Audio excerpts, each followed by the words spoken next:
Welcome to NN news బులెటిన్ల ముందుగా headlines. Yellandu నియోజకవర్గంలో మంత్రి పొంగులేటి పర్యటన. హిరా ఫౌండేషన్ ఆధ్వర్యంలో చింతకుంటలో కులమతాలకు అతీతంగా 250 మంది పేదలకు బ్లాంకెట్ల పంపిణీ. ప్రజావాణి దరఖాస్తులను త్వరితగతిన పరిష్కరించాలి జిల్లా కలెక్టర్ కుమార్ దీపక్. సంగారెడ్డి జిల్లాలో ప్రజాపాలనలో భాగంగా ఉత్సాహంగా 2K రన్ కార్యక్రమాలు. ఎమ్మిగనూరు పట్టణంలో కార్డన్ సెర్చ్ ఆపరేషన్. 18వ ఆంధ్ర ఎన్సీసీ బెటాలియన్ ఆధ్వర్యంలో జాతీయ కాలుష్య నివారణ దినోత్సవ ర్యాలీ.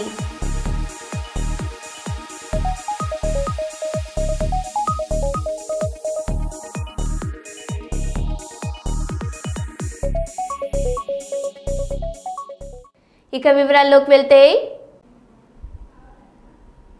కాకినాడ జిల్లా ఏలేశ్వరం నగర పంచాయతీ నందు స్థానిక జిల్లా పరిషత్ బాలికోన్నత పాఠశాల నందు గీతా జయంతి మహోత్సవాలలో భాగంగా విశ్వ హిందూ పరిషత్ ఆధ్వర్యంలో ఏర్పాటు చేసిన భగవద్గీత పోటీలను నగర పంచాయతీ చైర్మన్ ఆలమండ సత్యవతి చలమయ్య జ్యోతి ప్రజ్వలన చేసి పోటీలను ప్రారంభించారు. పోటీల్లో గెలుపొందిన వారికి నాయకుల చేతుల మీదుగా బహుమతులను ప్రదానం చేశారు. ఈ కార్యక్రమంలో నగర panchayat chairman Alamanda Satyavathi Chalamaiah, vice chairman Musirapu Bujji Nageswararao, నాయకులు బూర్లు సత్తిబాబు, సామంతుల నీలంబరరావు, జామి ఆదినారాయణ, విశ్వ హిందూ పరిషత్ ఏలేశ్వరం ప్రఖండ్ అధ్యక్షులు ఆలమండ దుర్గా వెంకట ప్రసాద్, కటకం కిరీటి, తామురౌతు గురువయ్య మరియు విశ్వ హిందూ పరిషత్ మహిళా ప్రఖండ్ సభ్యులు పాల్గొన్నారు.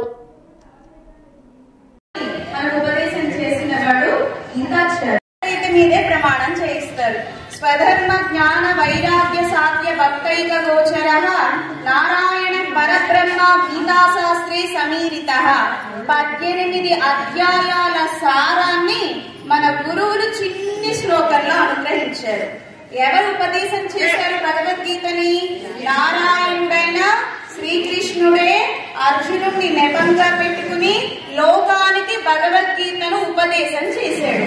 మనకు ఎలాంటి పదార్థాలు తినాలి, గుణాలు ఎన్ని గుణాలు ఉంటాయి ప్రతి మనిషికి, రజోగుణం, తమో గుణం, సత్వగుణము, మనం ఏ గుణము కలిగి ఉండాలి, సత్వగుణం కలిగి ఉండాలి, ఏ పదార్థాలు తినాలి, బాగా వేడైనవి కాకుండా బాగా చల్లనైనవి కాకుండా సమతుల్యంగా ఉండే వెచ్చగా ఉండే పదార్థాలు తినాలి, నల్లదారి ధూమాది మార్గం, అచ్చిరాది మార్గం, అందరూ ఏ మార్గంలో ప్రయాణం చేయాలి, ఇలా అద్భుతమైన విషయాలన్నిటినీ కూడా కర్మయోగం అంటే ఏమిటి, జ్ఞానయోగం అంటే ఏమిటి, భక్తి యోగం అంటే ఏమిటి, అలాగే ప్రపత్తి మార్గం అంటే ఏమిటి, ఇలా 4 వైభవాలను ఉపదేశం చేశాడు భగవద్గీతలో గీతాచార్యుడు. కనుక మొదటి ఆచార్యులు ఎవరో తెలుసునా? గీతాచార్యుడైన శ్రీకృష్ణ పరమాత్మయే మొదటి గురువు అన్నమాట. అలా అద్భుతంగా అది పిల్లలకి మాత్రమే కాదు, పెద్దవాళ్ళకి, పిల్లలకి, అందరికి మంచి మంచి విషయాలను ఉపదేశం చేశాడు భగవద్గీతలో. చక్కగా బాగా నేర్చుకోండి. ఇవాళ ఒక రోజు మాత్రమే భగవద్గీత కాదు, అవునా? లౌకిక స్టడీస్ ఎలా మ్యాథమెటిక్స్, సైన్స్, సోషల్, తెలుగు ఇలా ఎలాంటి నేర్చుకుంటున్నారో ప్రతిరోజు ఒక శ్లోకం భగవద్గీత, అవునా? కాకినాడ రూరల్ జాతీయ కాలుష్య నిర్మూలన దినోత్సవం సందర్భంగా కాకినాడ పట్టణంలో 18వ ఆంధ్ర ఎన్సీసీ బెటాలియన్ ఆధ్వర్యంలో భారీ ర్యాలీ నిర్వహించారు. ఈ ర్యాలీలో వివిధ పాఠశాలల నుండి పాల్గొన్న ఎన్సీసీ విద్యార్థులు కాలుష్యం వల్ల జరిగే నష్టాలు వివరిస్తూ విద్యార్థుల నినాదాలు చేస్తూ ర్యాలీ నిర్వహించారు. ర్యాలీ జెండా ఊపి ప్రారంభించిన commandant officer major K Mohammed Arif మాట్లాడుతూ, ఈరోజు నేషనల్ పొల్యూషన్ కంట్రోల్ డే సందర్భంగా ప్రజల్లో చైతన్యం పెంపొందించే ఉద్దేశంతో 18వ ఆంధ్ర ఎన్సీసీ బెటాలియన్ ఆధ్వర్యంలో ఈ ర్యాలీ నిర్వహిస్తున్నామని, కాలుష్యం వల్ల వచ్చే నష్టాలు, ఉపద్రవాలు ముఖ్యంగా గాలి, నీరు, వాతావరణం కాలుష్యంతో నిండి మానవ మనుగడకు ప్రమాదకరంగా మారిందని, ఫ్యాక్టరీలు విడుదల చేసే విషవాయువులు, ప్రమాదకర రసాయన ద్రవాలు విడుదల చేయడం, ప్లాస్టిక్, గ్లాస్, పాలిథిన్ కవర్లు వాడడం, పూర్తిగా నిర్మూలించాలని, భారతదేశాన్ని కాలుష్యరహిత దేశంగా తీర్చిదిద్దడంలో ప్రతి పౌరుడు బాధ్యత అని ఆయన వెల్లడించారు. ఈ ర్యాలీలో Subedar major Hemanth Kumar, PI staff, NCC candidates, పాఠశాల నుండి విద్యార్థులు పాల్గొని ఈ ర్యాలీ నిర్వహించారు. पॉल्यूशन डे मना रहे हैं। 18 आंध्रा बटालियन इस रैली को अच्छी तरह से कंडक्ट कर रहे हैं हम लोग, जिसके कमांडिंग ऑफिसर मेजर आसिफ हैं, मैं सूबेदार मेजर हेमंत कुमार। और हमारा ये प्रण है कि किसी भी प्रकार का कोई भी पॉल्यूशन हो, चाहे वो पॉलीथीन हो या स्मोक हो या वाटर, किसी भी प्रकार के पॉल्यूशन को हम अवॉइड करते हैं। आने वाले टाइम में अगर इस प्रकार का कोई भी हमें इवेंट करने का मौका मिलेगा तो 18 आंध्रा बटालियन इसके लिए हमेशा तत्पर रहेगा। और हमारा स्टाफ और हमारे कैडेट हमारी जान है। और इस देश के लिए पॉल्यूशन डे के ऊपर में मैं ये चाहूंगा कि पूरा देश इस चीज को अपने दिमाग में, अपने मन में, अपने घर में हर जगह बैठाए, ताकि अपने देश के अंदर में किसी प्रकार का कोई पॉल्यूशन ना हो, जिससे कि हम सभी स्वस्थ रहें। जय हिंद, जय भारत। నమస్తే అండి. నేషనల్ పొల్యూషన్ డే సందర్భంగా ఈ ర్యాలీ జరపడం జరిగింది. ఈ ర్యాలీని 18 ఆంధ్ర బెటాలియన్ ఎన్సీసీ కాంటాక్ట్ చేయడం. దీని యొక్క commanding officer major K Mohammed Asif గారి ఆధ్వర్యంలో మా PA staff and 18 Andhra battalion యొక్క ఎన్సీసీ క్యాడెట్స్ అందరూ కలిసి ర్యాలీని నిర్వహించడం జరిగింది. దీనికి ప్రజల్లో పొల్యూషన్ గురించి అవగాహన కల్పించడం, దాన్ని ఏ విధంగా నిర్మూలించాలి, ఎయిర్ కాలుష్యం, వాటర్ కాలుష్యం ఈ ఏ విధంగా వస్తున్నాయి, దాన్ని ఏ విధంగా మనం జరిగింది. తాకి ప్రజలందరూ, ప్రతి ఒక్క భారతీయుడు దీని గురించి ప్రతి ఒక్కరు ఆలోచించి అవగాహన తీసుకొని దీన్ని నిర్మూలిస్తే భవిష్యత్తులో వచ్చే యువతరానికి వాళ్ళకి దీని గురించి వచ్చే పొల్యూషన్ వల్ల వచ్చే ఇబ్బందులను తెలుసుకొని అదేవిధంగా భారతీయుడు ప్రతి ఒక్కరు ఆలోచిస్తారని భావిస్తూ అందరి కోసం అవగాహన తెప్పించడానికే ఈ ర్యాలీ మనం జరపడం జరిగింది. ఓకే, జై హింద్.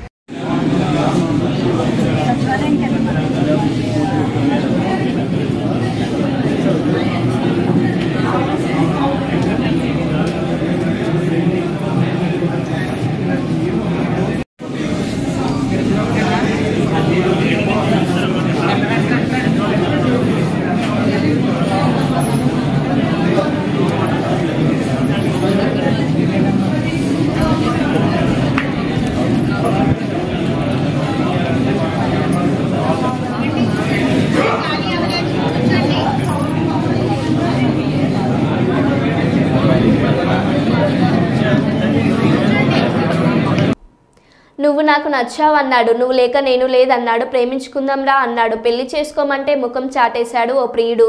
పెద్దపల్లి జిల్లా కాల్వ శ్రీరాంపూర్ మండలం కూనారం గ్రామానికి చెందిన అనిల్ ఓ అమ్మాయిని ప్రేమించి పెళ్లికి నిరాకరించడంతో చేసేదేం లేక ప్రియుడి ఇంటి ముందు దీక్ష చేపట్టింది ఓ ప్రియురాలు. మహిళా సంఘాల వారు అమ్మాయికి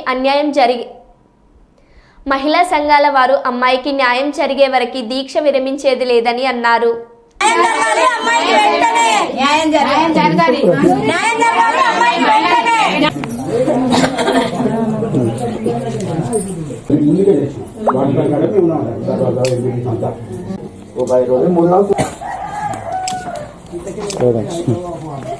ఏమైందంటే ఓ మా దాంట్లో ఒక పెద్ద మనిషి అన్నాడు, ఇక్కడ కొట్టకు, ఏదైనా ఉంటే ఇంట్లో కొట్టుకో. అది ఇట్లా ఏంటంటే మేము మళ్ళీ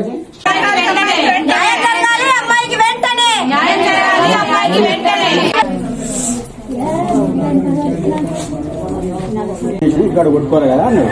అందుతోటి ఏమంటే ఏమి లాస్ట్ లో ఇచ్చి కొట్టుతాడట, మీరేమైనా సరే వచ్చినా చెప్తారు కదా, ఇట్లా పోయినా అట్లా పోయినా ఒకటే అది చెప్పని చెప్పకండి. ఇలానే అబ్బాయి 4 సంవత్సరాల నుండి నన్ను ప్రేమించి పెళ్లి చేసుకుంటా అని మాయమాటలు చెప్పి ఇప్పుడు పెళ్లి చేసుకున్నాని పరాడి నాకు న్యాయం జరగాలని కోరుకుంటున్నా. నేను పెళ్లి చేసుకుంటా, ఫిజికల్ గా నన్ను వాడుకున్నాడు, పెళ్లి చేసుకుంటా అన్నాడు. ఇప్పుడు నేను పెళ్లి చేసుకొని నువ్వంటే నాకు ఇష్టం లేదు అనే మాయమాటలు చెప్పి వదిలించుకోవడానికి ట్రై చేస్తాడు. నాకు న్యాయం జరగాలని పోలీస్ స్టేషన్ దగ్గర పోతా కూడా వాళ్ళు నాకేం న్యాయం చేయలేదు. మేమిద్దరం పెళ్లి చేసుకోపోవడానికి కారణం వాళ్ళ తల్లిదండ్రులే.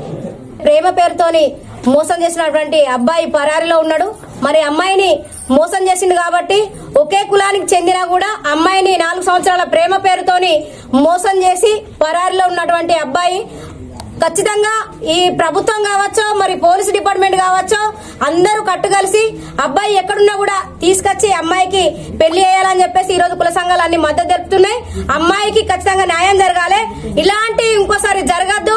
ఇలాంటి వాళ్ళను ఎవరు కూడా ఈ చట్టాలు అనేటి వాళ్ళకి అసలే ఇది కావద్దని చెప్పేసి మేము మహిళా సంఘాల నుండి అందరం మేము డిమాండ్ చేస్తున్నాం. అమ్మాయికి న్యాయం జరిగేదాకా మా పోరాటం ఆగేది లేదు. ఎన్ని రోజులైనా అబ్బాయి అమ్మాయిని పెళ్లి చేసుకునేదాకా ఈ ప్రేమ పేరుతోని ఈ అత్యాచారాలు, మర్డర్లు, మానభంగాలు ఈ తెలంగాణ రాష్ట్రం ఏ మూలన చూసినా యావత్ భారతదేశం మొత్తం మీద ప్రేమ పేరుతోని అమ్మాయిలను ఇంత టార్చర్ పెట్టడము, బాధ పెట్టడము, చంపడము ఇవన్నీ జరుగుతున్నాయి. ఈ ఒక్కటే కాదు, ఎన్నో సంఘటనలు జరుగుతున్నాయి. కాబట్టి మరి పూర్తి మద్దతు అమ్మాయికి ఉంటుంది. అమ్మాయికి న్యాయం జరగాలని చెప్పేసి మేము డిమాండ్ చేస్తున్నాం. కాకినాడ జిల్లా జగ్గంపేటకి చెందిన శేఖర్ సిపిఓకి ఫిర్యాదు విలేకర్ నిజాన్ని వెలికి తీస్తూ ప్రపంచానికి వార్త ద్వారా 10 మందికి తెలియజేసేలా చేస్తావు. నీ గుర్తింపు ఎవరికి రాదు అన్న మట్టిలోని మాణిక్యాన్ని సైతం ప్రపంచానికి పరిచయం చేస్తావు. ఇది పాట రూపంలో వాట్సాప్ గ్రూపుల్లో వింటూ ఉంటాము. నిజాన్ని వెలికి తీసి ప్రజల ముందు ఉంచితే ఆ విలేకర్పై పక్కనున్న మరో విలేకరులు దాడి చేయడానికి వచ్చిన వైనం ఇది ఎక్కడో కాదండి. కాకినాడ జిల్లా జగ్గంపేటలో ఆర్టీసీ డిపార్ట్మెంట్ అధికారులపై ఉన్నట్టుగా రాసినందుకు ఒక విలేకరిని టార్గెట్ చేసి జగ్గంపేట ఆర్టీసీ కాంప్లెక్స్లో జరిగే అవినీతి అక్రమాలపై నిజాయితీగా వార్తలు రాస్తుంటే కొంతమంది విలేకరులు నాపై దాడి చేసి చంపడానికి ప్రయత్నించారు. ఏలేశ్వరం డిఎం కొంతమంది విలేకరులను రెచ్చగొట్టి దాడి చేసిన ఘటన.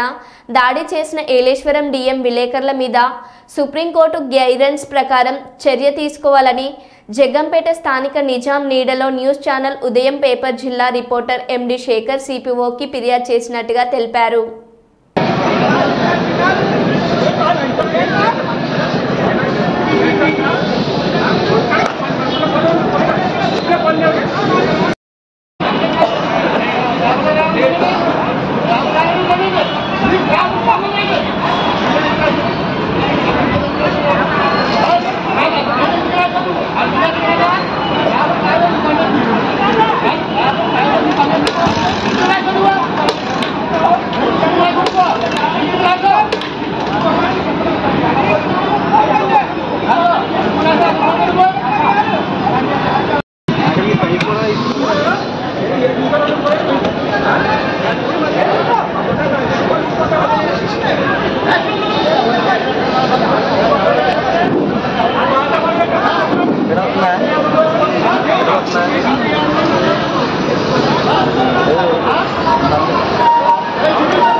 కాంగ్రెస్ ప్రభుత్వం ప్రజలకు ఇచ్చిన గ్యారంటీ పథకాలను అమలు పరచకపోవడమే కాకుండా అబద్ధపు మోసాలతో నేడు ప్రజాపాలన విజయోత్సవాలు నిర్వహించడం ప్రజలను మోసం చేయడమే అని గంట రవికుమార్ పేర్కొన్నారు.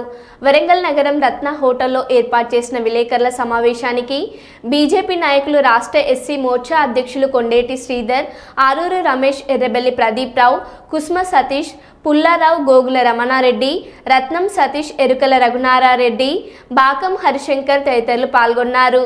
ఈ సందర్భంగా గంట రవికుమార్, కొండేటి శ్రీధర్, ఆరూరి రమేష్, ఎర్రబెల్లి ప్రదీప్ రావు, పుల్లారావు తదితరులు మాట్లాడుతూ కాంగ్రెస్ 6 గ్యారంటీలు 420 హామీలతో అధికారంలోకి వచ్చి ఏడాది పాలన పూర్తి చేసుకుని విజయోత్సవాలు నిర్వహించడం ప్రజలను మోసం చేయడమేనని, పథకాలు కొద్దిమంది లబ్ధిదారులకి చేర్చడం, కేంద్ర ప్రభుత్వ నిధులను దుర్వినియోగం చేయడం, జిల్లా నుండి ప్రాతినిధ్యం వహిస్తున్న మంత్రులు ప్రజా సమస్యలను పట్టించుకోకపోవడం వల్ల ప్రజా పనులను పూర్తి చేయడానికి అధికారులు అవినీతిని ప్రోత్సహిస్తున్నారని, రాబోవు కాలంలో కాంగ్రెస్ పాలన వైఫల్యాలను ఎండగడతామని, ప్రజల్లోకి వైఫల్యం ఎత్తి చూపడానికి కార్యాచరణ రూపొందిస్తున్నామని పలువురు నాయకులు పేర్కొన్నారు.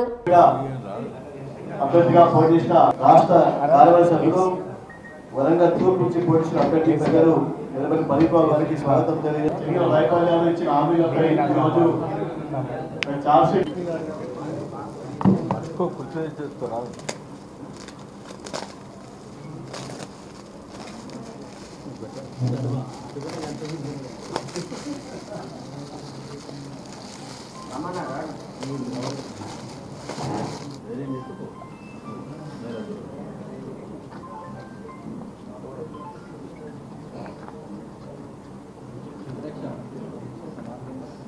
నియోజకవర్గానికి మంత్రిగా ఉంటూ వారు ఏ ఒక్కరోజు కూడా అంటే 15 రోజులకు ఒకసారి అమావాస్య పౌర్ణమి మనకు ఎట్లయితే తిథులు వస్తాయో ఆ విధంగా నియోజకవర్గంలో తిరగడం జరుగుతుంది.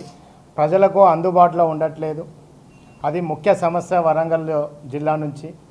అదేవిధంగా మనకు కుడాకి ఎక్కువ భూములు అమ్మి కుడాకి ఎక్కువగా ట్యాక్సులు కట్టింది మన జిల్లా నుంచి. వర్ధనపేట, వరంగల్ తూర్పు నుంచి రియల్ ఎస్టేట్ సంస్థలు ఏర్పడి ఆదాయ వనరులుగా ఉన్న మన వరంగల్ జిల్లాను కుడా వాళ్ళు మర్చిపోయి రీసెంట్గా నిన్న కుడాలో జరిగిన సమీక్షా సమావేశంలో వరంగల్ నగరంలో 5 ప్రధాన రోడ్లను విస్తరించి అభివృద్ధి చేయాలని అన్నారు. ఈ వరంగల్ జిల్లాకి కుడా నిధులు రావట్లేదు. దానికి ఉదాహరణ బస్టాండ్ని కుడా నిధులతో కడతామన్నారు, అది బస్టాండ్ జరగలేదు. అదేవిధంగా వరంగల్లో కూడా అంతర్గత రోడ్ల నిర్మాణం చాలా కుంటుబడి ఉంది. మరి కుడా నిధులు అన్నీ కూడా హన్మకొండ వాళ్ళే తీసుకెళ్తే మరి మన పరిస్థితి ఏంటి అనేది ఇక్కడ ప్రాతినిధ్యం వహిస్తున్న మహిళా మంత్రి కొండ సురేఖ గారు కూడా ఆలోచించాలి. వారు ఎక్కువ సమయం ఇక్కడ కేటాయించాలి, వాడలలో తిరగాలి, హాస్పిటల్ తిరగాలి. సీకేఎం మెటర్నిటీ హాస్పిటల్లో ఎలాంటి పరిస్థితి ఉంది? ఇటీవల నిన్న జరిగిన పత్రిక దాంట్లో ఒక ఫోటో చూశాను నేను.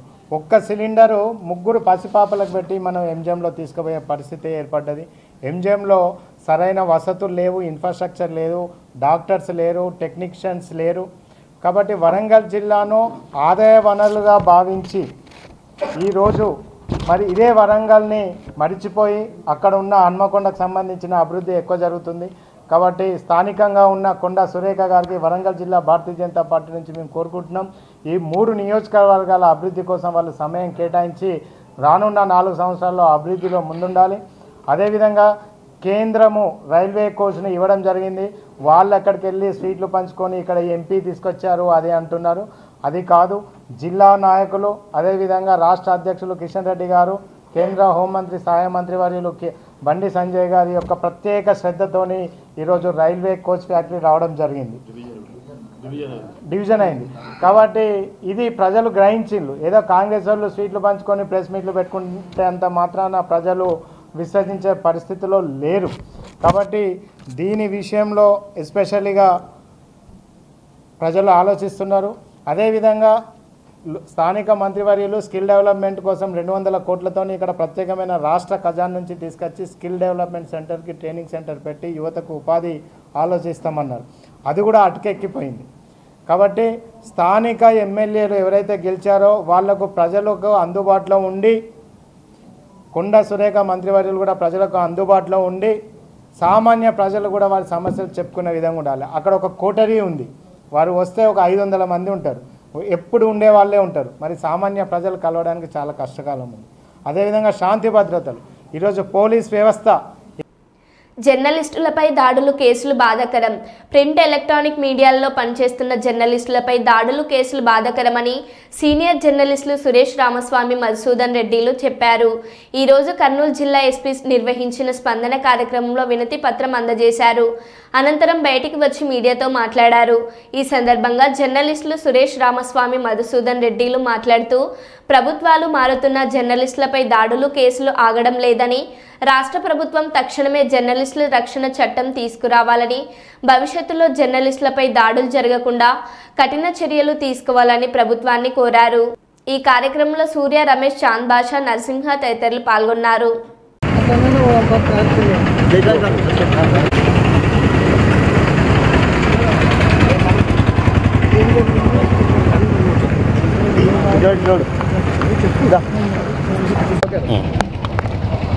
గత నెల 4వ తారీఖు నవంబర్ 4వ తారీఖు యు నాగరాజు ఏపీఎస్పీ కానిస్టేబుల్ వాళ్ళ అబ్బాయి నా మీద దాడి చేశారు. ఆ విషయం గురించి 4వ తేదీ కంప్లైంట్ చేశాము ఎస్పీ గారికి. మళ్ళీ 15వ తేదీ మళ్ళీ రిపీట్గా 15వ తేదీ ఇచ్చాము ఆయన ఆఫీసులో. ఇంతవరకు అతని కొడుకు పైన చర్యలు తీసుకోలేదు. దాని విషయమే మేము ఎస్పీ గారిని కలిస్తే ఇమ్మీడియట్గా రేపు మర్నాడులో అతనిపైన చర్యలు తీసుకుంటామని మాకు హామీ ఇచ్చాడు. సో అతను తమ్ముళ్ళు ఇద్దరు, గొల్ల సుధాకర్ పెద్ద కడుపూర్ పిఎస్లో కానిస్టేబుల్గా పనిచేస్తాడు. ఇంకో తమ్ముడు దత్త తమ్ముడు ఆడ కారు నడుపుకుంటాడు, హైదరాబాద్ పోలీస్ బోర్డు పెట్టుకుని తిరుగుతుంటాడు కర్నూలు నుండి. వాళ్ళ వల్ల నాకు ప్రాణహాని ఉంది. ఆ విషయం ఎస్పీ గారికి ఈరోజు కంప్లైంట్లో వివరంగా ఇచ్చాము. నాకు కానీ నా కుటుంబ సభ్యులకు ఏదైనా జరిగితే నాగరాజు కొడుకు, వాళ్ళ భార్య, వాళ్ళ ఇద్దరు తమ్ముళ్ళు వాళ్ళ పేరు చర్యలు తీసుకోమని ఎస్పీ గారిని విన్నవించుకున్నాను. ఎస్పీ గారు స్పందించి ఎస్పీ గారు స్పందించి ఇమీడియట్గా డిఎస్పీ గారితో మాట్లాడడం జరిగింది. డిఎస్పీ గారు ఏదో వర్క్ మీద గూడూరుకి వెళ్ళారంట. ఈ రాగానే సాయంత్రం కానీ రేపు మర్నాడు కానీ అతనిపైన చర్యలు తీసుకుంటారని మాకు హామీ ఇచ్చారు. నా పేరు బి సురేష్ బాబు.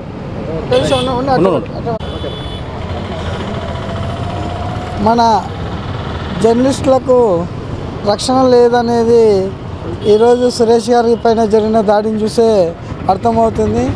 అయితే ప్రభుత్వాలు అయితే మారుతున్నాయి కానీ జర్నలిస్టుల పైన దాడులు మాత్రం ఆగడం లేదు. మేము ముఖ్యంగా ఒకటే చెప్తున్నాము, అయ్యా జర్నలిస్టులకు పట్ల జరిగిన దాడులపైన వెంటనే యాక్షన్ తీసుకోండి అని చెప్పేసి గత ప్రభుత్వంలో కానీ ఈ ప్రభుత్వంలో కానీ నోరు మొత్తుకుంటున్నాము. అయితే సాక్షాత్ జిల్లా పోలీస్ యంత్రాంగం దృష్టికి తీసుకెళ్ళినా కూడా ఇలాంటి సంఘటనలు పునరావృతం అవుతూనే ఉన్నాయి. అయితే గతంలో కొంతమంది విలేకరులపైన దాడులు చేశారు, మరి కొంతమంది పైన కేసులు పెట్టారు. అయితే ఇవన్నీ ఎందుకు జరుగుతున్నాయని చెప్పేసి మేము ప్రశ్నిస్తున్నాము. మేమైతే ప్రజా సమస్యలను ప్రభుత్వం దృష్టికి తీసుకెళ్ళడానికి, ప్రజలకు ప్రభుత్వానికి మధ్య వారధిగా ఉండేందుకే మేము జర్నలిస్టుగా వృత్తి కొనసాగిస్తున్నామే తప్ప మేము ఏ స్వార్థం కొరకో ఏ స్వలాభం కొరకో మేము చేయట్లేదు. కనుక ముఖ్యంగా తెలియజేయడం ఏమంటే ఈరోజు సురేష్ పైన జరిగిన దాడిని మేము తీవ్రంగా ఖండిస్తున్నాము. కనుక వెంటనే యాక్షన్ తీసుకోవాలని చెప్పేసి కోరుతున్నాము. అయితే ఈ కేసులు కానీ అలాగే ఈ తప్పుడు ఈ దాడి ఇవన్నీ జరుగుతున్నాయి కనుక దయచేసి జిల్లా పోలీస్ యంత్రాంగానికి విన్నవిస్తున్నది ఏమంటే మా పట్ల చిన్న చూపు చూడకుండా జర్నలిస్టుల పైన దాడులు జరిగిన వెంటనే ఏదైనా సమాచారం మీకు అందిన వెంటనే ఆ సమాచారం ప్రకారం మీరు చర్యలు తీసుకోగలరని చెప్పేసి మేము విన్నవిస్తున్నాము. అయితే జిల్లా ఎస్పీ గారికి ఈరోజు స్పందనలో కలిసినాము సురేష్ పైన దాడి జరిగిన విషయాన్ని. అయితే అతనికి ప్రాణహాని ఉందని చెప్పేసి మొత్తుకుంటున్నాడు. కనుక వాళ్ళ కుటుంబానికి రక్షణ కల్పించాల్సిన బాధ్యత జిల్లా పోలీస్ యంత్రాంగంపై ఉంది. కనుక ఇలాంటి జర్నలిస్టులపై దాడులు కానీ కేసులు కానీ పునరావృతం కాకుండా పోలీసులు చర్యలు తీసుకోవాలి. లేని పక్షంలో మేము పెద్ద ఎత్తున ఆందోళన చేయడానికి సిద్ధంగా ఉన్నామని చెప్పేసి ఈ సందర్భంగా మేము తెలియజేస్తున్నాము. ప్రజావాణి కార్యక్రమంలో అందిన దరఖాస్తులను అధికారుల సమన్వయంతో కృషి చేసి త్వరితగతిన పరిష్కరించాలని జిల్లా కలెక్టర్ కుమార్ దీపక్ సూచించారు. సోమవారం జిల్లాలోని నాస్పూర్లో గల సమీకృత జిల్లా కార్యాలయాల భవన సమావేశ మందిరంలో మంచిర్యాల, బెల్లంపల్లి, రాజబస్వ మండలాల అధికారులు శ్రీనివాసరావు, హరికృష్ణలతో కలిసి ప్రజావాణి కార్యక్రమంలో అర్జీదారుల నుండి దరఖాస్తులను స్వీకరించారు. ఈ కార్యక్రమంలో సంబంధిత అధికారులు పాల్గొన్నారు.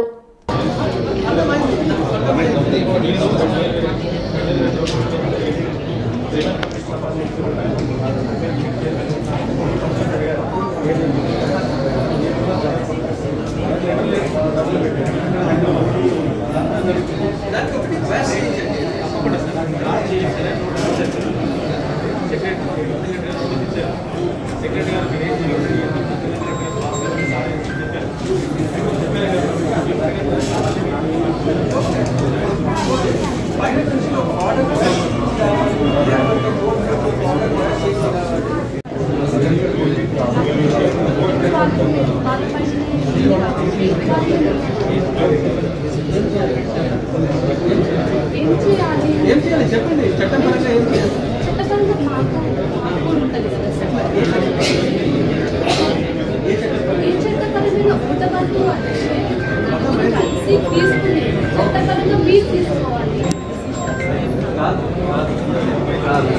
సపోజ్ వాళ్ళకి ఎవరికైనా పడతా ఉంది, మీకు వాళ్ళు ఇవ్వడానికి రేటు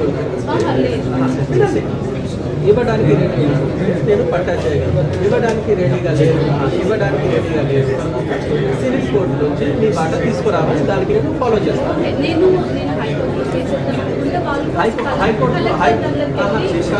హైకోర్టులో కేసు వేస్తే హైకోర్టు నుంచి ఎలాంటి హైకోర్టుకి సివిల్ డిస్ప్యూట్లో పరిధిలో అపీల్ ప్రొవిజన్స్ మాత్రమే ఉన్నాయి. డైరెక్ట్గా ఫస్ట్ అది కాదు, ఫస్ట్ అది లేవు.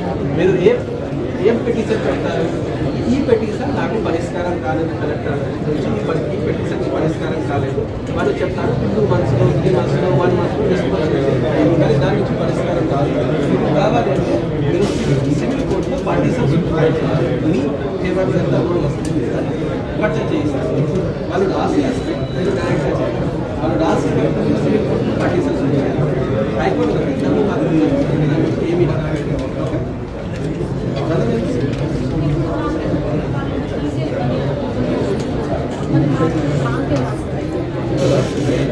కానీ లాస్ ఎందుకు ఆయనకి ఒకే పేరులో పట్టాయింది అంతే కదా. ఆ టైంకి ఏం చెప్పలేదు, ఆ టైంకి చెప్తే ఒక పేరులో పట్టారు, ఆ టైంకి చెప్పలేదు కాబట్టి. మరో బులెటిన్లో మళ్ళీ కలుద్దాం. Stay tune.